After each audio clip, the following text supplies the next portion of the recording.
Hi, నేను విద్యను. నిజంగా తెలివైన వాళ్ళు కొత్త ఆలోచనలని ఆహ్వానిస్తారు. ఎందుకంటే కొత్త ఆలోచనలు మనం ఇంతకు ముందు సోది అనుకున్న మాటలు మనకు కొన్నిసార్లు అద్భుతంగా ఉపయోగపడతాయి. డబ్బు గురించిన మాటల్ని వినడానికి, పాటించడానికి కొందరు సిద్ధంగా ఉండరు. అసలు వినాలంటేనే వాళ్లకు చిరాకొస్తూ ఉంటుంది.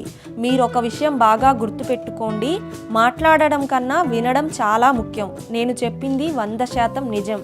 లేకపోతే ఆ దేవుడు మనకు 2 చెవులు 1 నోరు ఇచ్చేవాడు కాదు. ఎక్కువ వినండి, ఎక్కువ ఆచరించండి. నేను చెబుతున్న డబ్బు గురించిన మాటలను విన్నప్పుడు కొందరు అనుకుంటారు, ఇవన్నీ చెప్పడానికి వినడానికి బాగుంటాయి, నిజ జీవితంలో ఇవన్నీ కూడా వేస్ట్ అని అనుకుంటారు.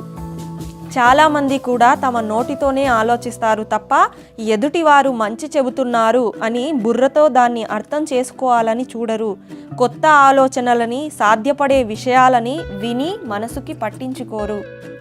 తెలియని విషయం చెప్పినప్పుడు ప్రశ్నలు అడగాలి కానీ వాదించరాదు. పేదరికంలోనే బతకాలి అని ప్రతిజ్ఞ పూనిన వాళ్ళని ఎవరు మార్చగలరు? ఇప్పుడు నేను చెబుతున్న మాటలు వింటేనో, లేదా నా వీడియోలు మొత్తం కూర్చుని ఒక్క రోజులో చూస్తేనో, లేదా ఇంకెవరి వీడియోలు చూస్తేనో డబ్బు రాదు. మీకు డబ్బు కావాలి అంటే, దాన్ని అందరికన్నా ఎక్కువ సంపాదించాలి అంటే ముందు డబ్బు గురించిన జ్ఞానం పెంచుకోవాలి. డబ్బు మీద ఒక అవగాహన రావాలి. డబ్బు మీద మీకు ఒక అవగాహన రావడానికి మొద్దు నిద్రలో ఉన్న మీ బుర్రని, పేదరికమైనా పర్లేదు బతికేద్దామని నిరాశలో ఉన్న మీ మనస్సుని మార్చడానికి నేను ఈ మాటల్ని చెబుతున్నాను. అవతలి వారు ఏదైనా చెబితే అందులో మనకి ఉపయోగపడే మంచి విషయం ఉంటే విని మారుదాం.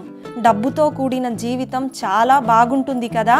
10 తరాల నుంచి పేదరికంలో బతుకుతున్నా సరే మీరు మనసు పెట్టి ఆలోచించి పనిచేయడం మొదలు పెడితే 10 జన్మలకు సరిపడా డబ్బు సంపాదించుకోవచ్చు. డబ్బు సంపాదించడం కన్నా ముందు మీరు చేయాల్సిన పని మీతో ఉన్న డబ్బుని కాపాడటం. ఉన్న డబ్బుని దుబారా చేయకుండా భద్రపరచుకున్నప్పుడే కొత్త డబ్బుని సంపాదించడానికి దారి వేయగలం. మనకి మనమే క్రమశిక్షణ విధించుకోవటంలో బలం ఉంటుంది. మిమ్మల్ని మీరు అదుపులో ఉంచుకోకపోతే ధనవంతులు అవడానికి ప్రయత్నించకండి. డబ్బు మీద అవగాహన, క్రమశిక్షణ లేకపోవడం వల్లే చాలామంది రూపాయి కూడా మిగలకుండా దివాలా తీస్తున్నారు. క్రమశిక్షణ లేని డబ్బు ఖర్చు వల్ల కొందరు జీతం పెరగగానే ఖరీదైన వాహనాలు కొనటమో, చాలా ఖర్చు చేసి విహారయాత్రలకు వెళ్ళడమో చేస్తుంటారు. వాళ్ళు చేసింది పొరపాటు అని ఉన్న డబ్బంతా పోయాక అర్థమవుతుంది కొందరికి. మరికొందరేమో కనీసం ఈ విషయం కూడా అర్థం కాక, ఇప్పుడు కాకపోతే ఇంకెప్పుడు ఇవన్నీ కొంటాం, ఇప్పుడు కాకపోతే ఇంకెప్పుడు జాలీగా ట్రిప్పులకు వెళతాం అని వాళ్ళని వాళ్లే సమర్థించుకుంటారు. ఏదో ఒక పని చేసేసి ఇంకెప్పుడు చేస్తాం, ఇంకెప్పుడు తిరుగుతాం, ఇంకెప్పుడు ఎంజాయ్ చేస్తాం అంటారేంటయ్యా? మీరేమైనా రేపే చచ్చిపోతారా? లేదు కదా. మీ జీవితం చాలా ఉంది. ఇవన్నీ ఎప్పుడైనా చేయొచ్చు. ముందు డబ్బు సంపాదించండి. Save money, save family. అలా వెళ్ళే ముందు ఛానల్ని సబ్స్క్రైబ్ అయితే చేసేయండి.